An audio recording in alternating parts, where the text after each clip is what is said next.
cashless society is something we don't want and something that an awful lot of people don't want.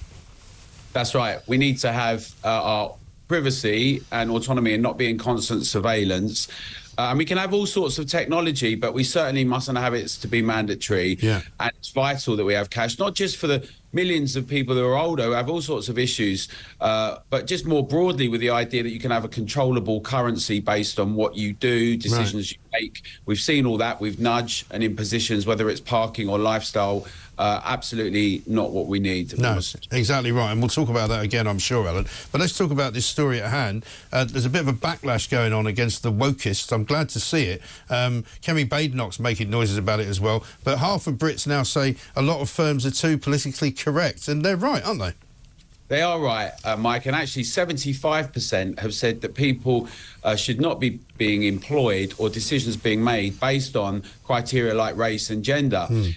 We've had a huge problem in Britain with productivity, wealth creation expanding, investment, development, particularly so since 2008 and even more so since printing lots of money during lockdowns. What Britain needs is huge focus on productivity, not special interest groups taking over companies. Let's look at NatWest making decisions based on green questions around SG and EDI. Look at companies, extraordinary, right? Saying we're only going to sign off, we have to sign off anyone that's not that is not of colour. All these weird things that are actually very discriminatory, not based on character, not based on merit, and it's having a really damaging impact both to employees and employers, and generally a sense of unity. The irony is, Mike, what was meant to be about doing something positive in some people's eyes ended up making things more divided.